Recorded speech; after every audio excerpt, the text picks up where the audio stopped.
Hola, ¿qué tal? Sean bienvenidos todos a su curso de programación en Python. El día de hoy les vengo a presentar la tercera estructura de datos conocida como conjuntos.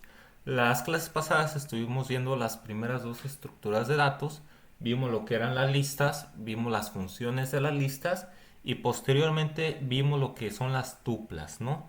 Quedamos que unas sí se pueden modificar, que eran las listas, y las otras que no se pueden modificar, pues serán las tuplas. Y el día de hoy les vengo a traer otra colección de datos bastante interesante que se llaman conjuntos.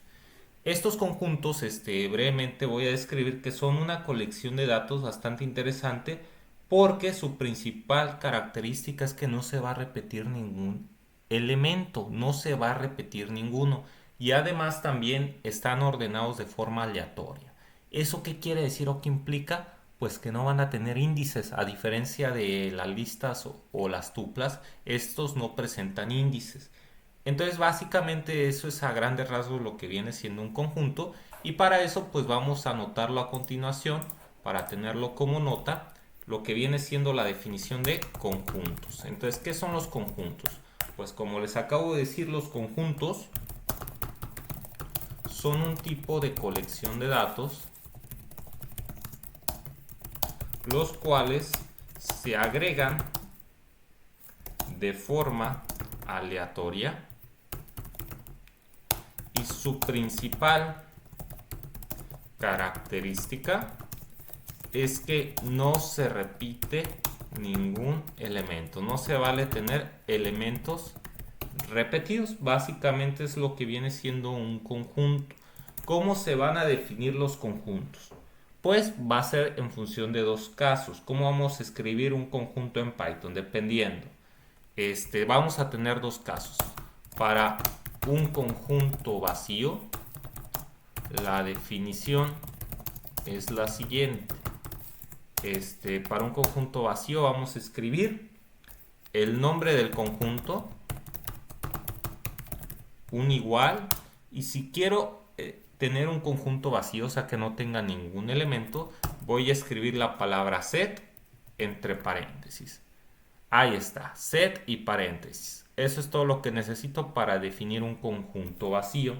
En cambio, si yo voy a definir un conjunto con elementos, que le voy a meter elementos ya de antemano,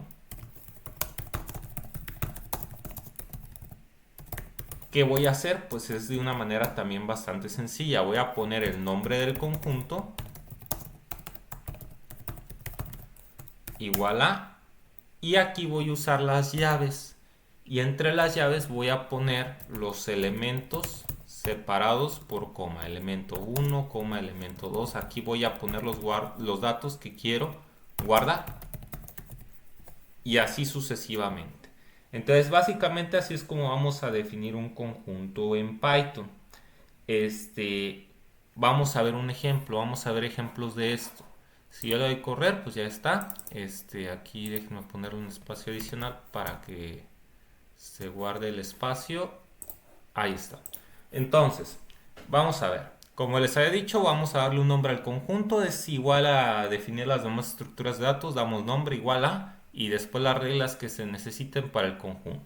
Por ejemplo, voy a empezar con el más sencillo ejemplo de conjunto vacío, o sea que no tenga nada, ¿no? ¿Cómo quedamos ahí que se define? Le vamos a dar un nombre. Yo le voy a poner, pues así de sencillo, conjunto vacío. Así le voy a dar el nombre.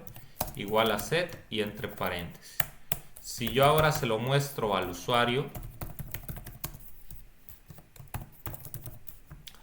y le doy correr, pues vamos a ver que me sale un conjunto vacío, set y entre paréntesis. Eso quiere decir que es un conjunto vacío. Yo le puedo ir agregando elementos. Algo bien importante es que nosotros podemos agregar y eliminar. Ahorita lo vamos a ver. Muy bien, y ahora pues vamos a ver un conjunto que sí tenga elementos. Entonces, el conjunto con elementos, pues vamos a seguir las instrucciones de arriba. Le tengo que dar un nombre, entonces le voy a poner conjunto elementos. Así le voy a llamar yo, ¿no? Le pongo un igual y abro llaves. Y adentro de las llaves, pues tengo que colocar los datos que yo quiero que guarde este conjunto. Le voy a dar pues no sé, la palabra perro.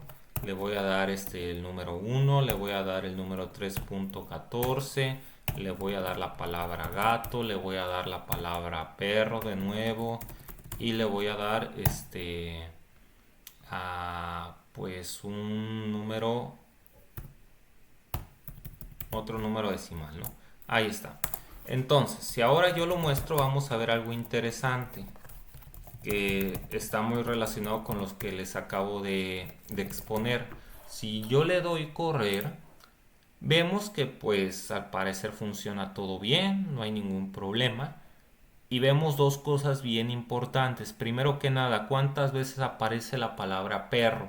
Yo lo había puesto dos veces y ahora veo que solamente me aparece una vez. ¿Por qué? Porque como les había dicho, la principal característica de los conjuntos es que no se repite ningún elemento. Si yo repito un elemento, automáticamente el conjunto lo va a descartar.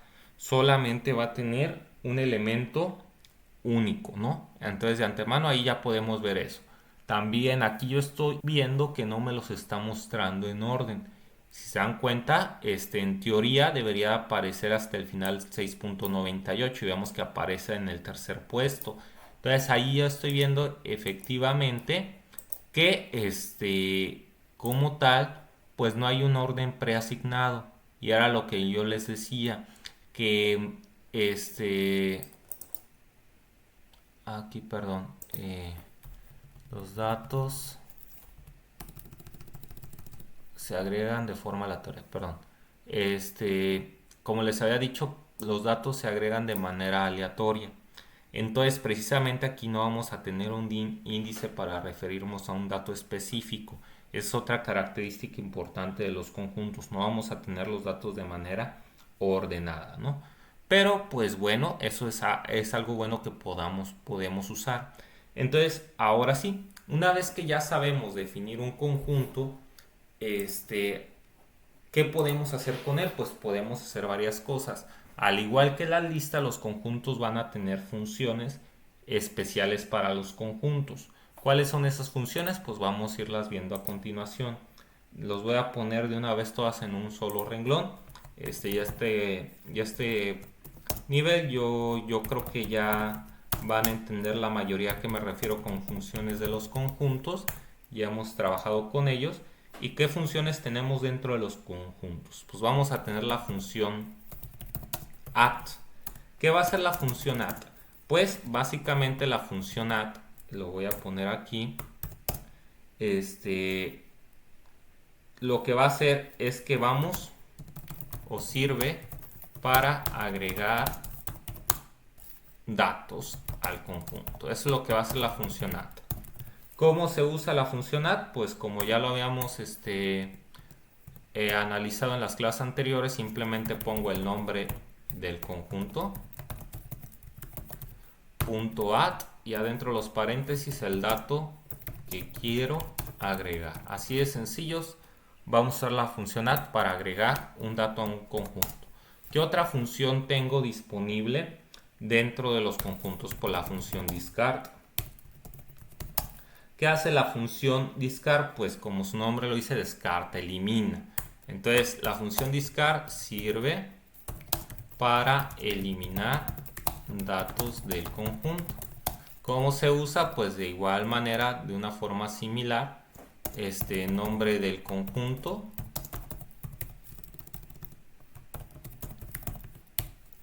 punto discard, y adentro de los paréntesis el dato que quiero eliminar. Ahí está. Y pues también tenemos la función clear. ¿Qué hace la función clear? Pues bastante similar a lo que hacía la función clear en las listas. Elimina todos los elementos del conjunto, dejando un conjunto vacío. Eso es lo que va a hacer la función clear, ¿no? ¿Cómo se usa? Pues igual que las demás, nombre del conjunto, punto clear, y adentro de los paréntesis, pues que tengo que poner, nada, ¿no? Con eso ya eliminamos todo. Ahí está. Vamos a ver un ejemplo de cómo se usa. Primero vamos a empezar con, bueno, aquí le voy a dar correr. Listo. Entonces vamos a empezar con la función add. ¿Cómo se usa la función add? Función add. Para eso voy a definir un conjunto. Conjunto es igual a, bueno, le voy a dar conjunto prueba. Así le voy a llamar a mi conjunto. Y le voy a dar los siguientes elementos, los números del 1 al 5, 1, 2, 3, 4, 5. Ahí está. Y digamos que yo le quiero agregar a este conjunto prueba un dato. Entonces, ¿qué tengo que usar? La función add. Entonces, conjunto prueba punto add y le voy a agregar la palabra hola. Y ahora si yo le imprimo, le muestro al usuario precisamente esto, conjunto prueba, vamos a ver que ahora mi conjunto va a crecer en tamaño. Aquí una disculpa, déjenme ver, me equivoqué en... Aquí, faltó una R. Ahí está. Si le doy correr, pues vamos a ver que sí me está agregando la palabra hola como un nuevo elemento. Si yo quiero eliminar, pues ¿qué quedamos que vamos a usar? Pues vamos a usar discard. ¿Qué tal si ahora yo quiero eliminar algo? Pues quedamos que lo que tengo que hacer es poner el nombre del conjunto. Voy a utilizar el mismo conjunto, el conjunto prueba, punto discard. Y adentro del paréntesis el dato que quiero eliminar. Sabes que yo no quiero que esté el número 5, ¿no? Y si ahora se lo muestro al usuario,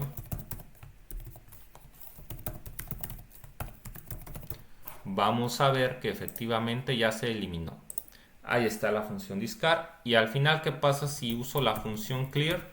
Pues como lo decía, va a eliminar absolutamente todo. Conjunto prueba punto clear va a limpiar de alguna manera todo el conjunto. Si yo se lo muestro al usuario,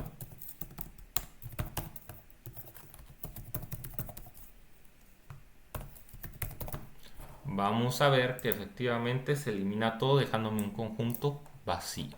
Entonces estas son las funciones que tenemos para agregar y eliminar elementos del conjunto. Esas son las funciones. Ahora bien, aparte de tener estas particularidades de que no se repite ningún elemento y que además de eso no tiene índices, esto lo podemos usar a favor para trabajar con datos. De veces quiero filtrar que no se repitan, pues puedo usar un conjunto para filtrar. Es una ventaja. Y también vemos que tenemos funciones bastante similares a las listas. Tengo para agregar, tengo para eliminar, tengo para limpiar, ¿no? Hay más funciones, pero creo que con estas ahorita tenemos. A lo que voy con esto. Otra ventaja que tienen los conjuntos, o una particularidad que tienen los conjuntos que no tienen las listas, es que precisamente se les da el nombre de conjuntos porque van a cumplir con las operaciones de los conjuntos en matemáticas. En matemáticas, el conjunto es un objeto que tiene ciertas operaciones que nosotros en Python con esta colección de datos también podemos realizar. Podemos hacer las operaciones entre conjuntos que se hacen en matemáticas. Entonces, esa es otra particularidad. Podemos usar esta colección de datos para hacer ese tipo de operaciones. Entonces aquí le voy a poner precisamente como subtema y para eso está la imagen que tenemos ahí. Operaciones entre conjuntos, ¿no? Es otra ventaja que van a tener los conjuntos, que con eso, con esta colección de datos yo puedo hacer estas operaciones que se ven en matemáticas con los conjuntos. ¿Cuáles operaciones tengo entre los conjuntos? Pues tengo la operación unión, la operación intersección, la operación diferencia y la operación diferencia simétrica. Son básicamente las operaciones básicas que tengo, ¿no? Entonces, repasando brevemente, las operaciones que ven en matemáticas en conjunto son estas cuatro. La operación unión básicamente lo que haces es unir dos conjuntos en uno solo y en donde se fusionan todos los elementos que tenían inicialmente esos dos conjuntos. La operación intersección haces un conjunto todavía más pequeño que va a tener como elementos los elementos que tienen en común los dos conjuntos que estoy analizando. La diferencia, pues básicamente van a quedar los conjuntos que no están dentro de otro conjunto. Y la diferencia simétrica, pues básicamente lo que hace es quedarse con los elementos que no están dentro de la intersección. Es básicamente lo que tenemos de operaciones entre conjuntos. vamos a ir analizando cada una de ellas y estudiando qué pasa en cada una de estas operaciones para que se vea mejor a qué me refiero con esto, ¿no? Entonces, para esto lo primero que voy a hacer es analizar o voy a definir tres conjuntos diferentes. Voy a definir el conjunto 1 que va a tener como elementos el 1, el 2, el 3. Voy a definir el conjunto 2 que va a tener como elementos el 3, el 4 y el 5. Voy a tener el conjunto 3 que va a tener como elementos pues va a tener como elementos. Bueno, ahorita creo que no necesitamos en realidad otro conjunto. Con estos está más que suficiente para trabajar, para analizarlo con calma, ¿no? Entonces vamos a ver qué podemos hacer con los conjuntos, ¿no? El primero que les había dicho, la primera operación que yo puedo hacer es la operación unión. La operación unión, de hecho lo voy a poner como un comentario, se expresa con el siguiente símbolo. Se va a expresar con el símbolo del pipe. ¿Cómo se hace un símbolo del pipe? Pues básicamente en la mayoría de las computadoras al lado del número 1, si yo le doy en la tecla que está al lado de nuestro número 1, vamos a ver que nos sale esa barrita. Pues esa barrita es el pipe y es el que me representa precisamente la unión de dos conjuntos. Entonces, una operación entre conjuntos siempre me va a dar como resultado un nuevo conjunto. Eso también es bien importante decirlo. Entonces, si yo hago la operación unión entre estos dos conjuntos, quedamos que la operación unión lo que hace es fusionar dos conjuntos en uno solo. Y vamos a verlo a continuación.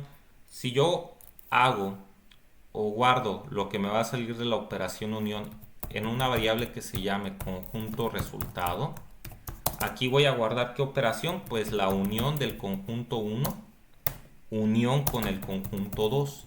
Aquí básicamente lo que estoy haciendo es fusionar estos dos conjuntos en uno solo. Y ahora si yo le muestro al usuario lo que vale conjunto resultado, vemos que me va a dar un nuevo conjunto que tiene a todos los elementos tanto del conjunto 1 como del conjunto 2. Y bueno, ahí estamos viendo el resultado en donde vemos que precisamente la unión fusiona en un solo conjunto los elementos de nuestro conjunto 1, que es 1, 2 y 3, y los elementos del conjunto 2.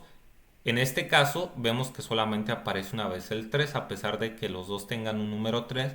Recordemos que los conjuntos no admiten elementos repetidos, entonces solamente lo pone una vez. Ahí está la operación unión. ¿Qué otra operación podemos hacer entre conjuntos? Pues la operación intersección. La operación intersección te va a dar como resultado un nuevo conjunto que solamente se va a quedar con los elementos que comparten en común los dos conjuntos con los que estoy trabajando. En este caso, ¿qué número es el que comparten o qué tienen en común el conjunto 1 y el conjunto 2? Pues al número 3. Entonces el resultado de hacer la intersección entre el conjunto 1 y el conjunto 2 va a ser un conjunto más pequeño que solamente va a tener un elemento. ¿Y qué elemento va a ser? El número 3. Vamos a comprobarlo a continuación. Entonces, operación intersección, ¿no? ¿Qué hace la operación intersección? Pues como lo habíamos dicho, lo que va a hacer la operación intersección, bueno, primero que nada, la operación intersección se expresa con el siguiente símbolo. Se expresa con el siguiente símbolo que va a poner, que es un ampersand. Un ampersand. Entonces, cuando veamos un ampersand entre conjuntos, estamos en una intersección. ¿Y cómo es el resultado? Pues vamos a poner un nuevo conjunto que se llame conjunto resultado. Este conjunto va a albergar pues lo que salga de hacer la intersección del conjunto 1. Aquí le pongo el símbolo de ampersand para decir que estoy haciendo la intersección con el conjunto 2. Si yo ahora esto se lo muestro al usuario,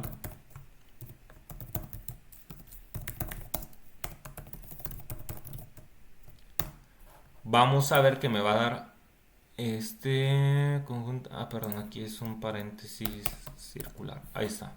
Vamos a ver que me va a dar como resultado un conjunto que tiene un solo elemento, que es el número 3. Ahí está. Entonces vemos que pues también funciona la operación del conjunto. ¿Cuál otra tenemos? ¿Cuál otra tenemos? Pues también tenemos la operación diferencia. La operación diferencia básicamente va a restar o va a quitar los elementos del conjunto que esté restando y su intersección. Vamos a ver un ejemplo para que esto quede un poquito más claro, ¿no? La operación diferencia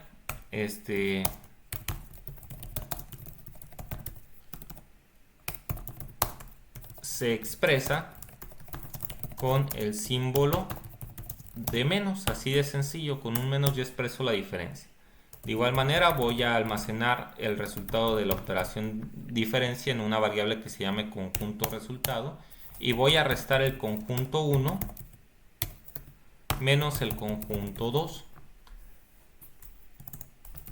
y vamos a mostrar el resultado. Entonces, antes de realizar el resultado hay que analizar. Voy a restar al conjunto 1 le voy a restar los elementos del conjunto 2 que, que estén en la intersección. ¿Qué elemento está en la intersección? El 3. Entonces, si yo resto los elementos del conjunto 1 y elimino los que están en la intersección, que en este caso es el 3, me va a quedar un conjunto más pequeño que va a tener solamente los elementos de 1 y 2. ¿Por qué? Porque quité el elemento que estaba en la intersección. Si yo realizo esta operación, pues vamos a ver que me va a quedar el 1 y el 2. ¿Por qué? Porque se quita el 3, que es el elemento que está en la intersección. Ahí está. Si lo hago al revés, pues ¿quién me va a quedar? Si hago la resta de conjunto 2 y conjunto 1, pues si elimino el elemento que está en la intersección, me va a quedar el 4 y el 5. Si yo corro, pues vamos a ver que efectivamente me queda el 4 y el 5. Ahí está.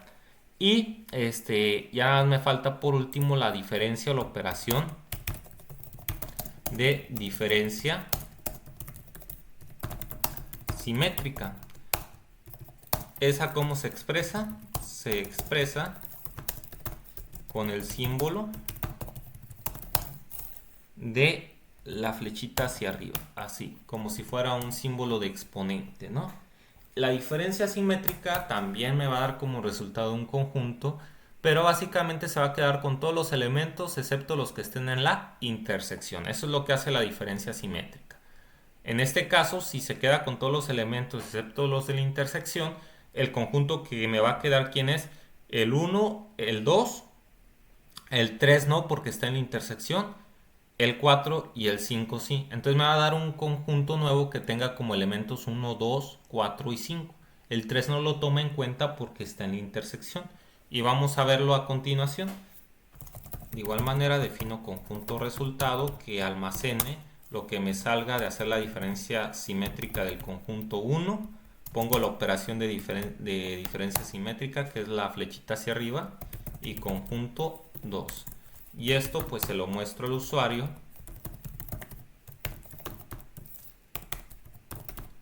Y vamos a ver que pues efectivamente me quedan todos los elementos excepto el que está en la intersección. Entonces básicamente la diferencia simétrica es como una unión. Es como une todo, pero sin tomar en cuenta los elementos de la intersección. Quita los elementos de la intersección. Ahí está. Entonces con esto pues básicamente ya acabamos de ver cómo se hacen las operaciones entre conjuntos. Les digo, pues los conjuntos son una colección que puede llegar a ser bastante útil en ciertas cosas, depende de lo que queramos hacer, pero pueden llegar a ser muy útiles si queremos filtrar datos, si queremos de alguna forma unir una cierta colección de datos con otra en función de la similitud o cosas de ese estilo. Los conjuntos pueden ser una herramienta muy poderosa. ¿Por qué? Porque estamos viendo que aparte de sus peculiaridades, aparte de sus funciones, tienen también sus propias operaciones, las cuales me pueden llegar a ser ayuda en algún momento. Ahí está. Entonces, pues ya con esto vimos las operaciones y ya lo único que me falta ver es que de la misma forma que nosotros podemos transformar tuplas a listas, listas a tuplas, yo también puedo transformar las listas a conjuntos y las tuplas también las puedo transformar a conjuntos. ¿Esto con qué lo puedo hacer? Pues con la operación set, que vamos a ponerlo aquí. Para que se entienda esto, voy a poner aquí transformar una lista a un conjunto. Supongamos que yo tengo una lista. Esta lista tiene los siguientes números: 1, 2, 3, 4 y tiene varias veces repetida el 5. Y yo la quiero transformar. Aquí está algo bien importante: se transforma con el comando set. Y adentro de los paréntesis le pongo el nombre de lo que quiero convertir. En este caso yo le voy a poner conjunto nuevo. Y el conjunto nuevo pues va a ser el resultado de aplicar el set a lista. Entonces aquí le estoy diciendo, ¿sabes qué? Conviérteme esta colección de datos llamada lista a un conjunto. Y ahora si yo se lo muestro al usuario, vemos que me crea un conjunto. Sé que es un conjunto porque tiene sus llaves. Y veo que tiene los elementos de la lista, solamente que eliminó los que se repetían más de una vez. Y ya aquí ya está convertido una lista a un conjunto. Y al revés, yo puedo convertir un conjunto a una lista a través de lo que ya vimos que es la list. O pues sí, la lista, ¿no? Si yo al conjunto nuevo, esto pues ya lo vimos la clase pasada, el conjunto nuevo, lo encierro entre paréntesis y al inicio le pongo list. Aquí ya le estoy diciendo que me convierte ese conjunto en una lista. Y esta lista la voy a guardar en una variable que se llame lista nueva. Y ahora si yo le imprimo o se lo muestro al usuario, vemos que ya es una lista, ya se convirtió en una lista. ¿Por qué sé que es una lista? Porque tiene sus corchetes rectangulares. De igual manera esto lo podemos hacer para una tupla o bueno, de tupla lista y de lista tupla, igual con la función set. Entonces, pues ya con esto, ya revisamos a grandes rasgos lo que viene siendo los conjuntos. Como les decía, mi objetivo ahorita no es que se aprendan todas las funciones, solamente quiero que sepan que existen y las características de cada una de las colecciones de datos. Esto yo opino que sobre todo se va a aprender con la práctica. A la hora de estar haciendo los ejercicios del parcial y los ejercicios de tarea, esto se aprende mucho con la práctica. Entonces yo qué les vuelvo a sugerir: sigan haciendo los ejercicios del parcial, sigan haciéndolos, intentándolos, porque así es como van a irse aprendiendo cada una de las cosas y además van a ir desarrollando la lógica para qué momentos se podría usar una cosa, para qué momentos la otra, para qué momentos quiero usar una colección o no, y así van progresando. Entonces el día de hoy pues lo que me falta ya nada más es pues dejarles la tarea. ¿Cuál es la tarea que vamos a ver? Pues va a ser la siguiente. Muy bien, entonces la tarea del día de hoy es el siguiente ejercicio. Le tomé una pausa para buscar precisamente los acordes, pero vamos a ver de qué se trata este ejercicio. Es algo muy sencillo, ¿no? Esta lista que tenemos aquí, me dice, la siguiente lista tiene los acordes de la canción de Lamento Boliviano en guitarra. ¿Qué quiere decir? Que tiene en orden los acordes. Es una lista que almacena los acordes que se deben de tocar para la canción de Lamento Boliviano. Tiene la nota de mi menor, si menor, la menor, mi menor, si 7, etcétera, etcétera, ¿no? Tiene ahí la lista de acordes que debes de tocar en la guitarra precisamente para tocar esta canción. Entonces, ¿cuál es el objetivo? Que a partir de esta lista ustedes sean capaces de crear una nueva lista para el usuario y mostrársela, que tenga solamente los acordes, que no tenga acordes repetidos, simplemente decirle qué acordes se usan y ya. Una lista que tenga eso y con eso acabamos. No se deben de repetir los acordes, simplemente es que usa una vez el si7, usa si7, usa mi menor y ya está. Entonces es lo que quiero que hagan. Este ejercicio es bastante interesante y nos va a ayudar pues precisamente para trabajar con este tema y aprovechar una bondad que yo les había dicho de los conjuntos. Y con esto pues ya están listos también para hacer los ejercicios del parcial. Recuerden, intenten hacerlo, les van a sacar mucho provecho, estoy seguro. Y pues bueno, de antemano por el día de hoy sería todo de mi parte y muchas gracias.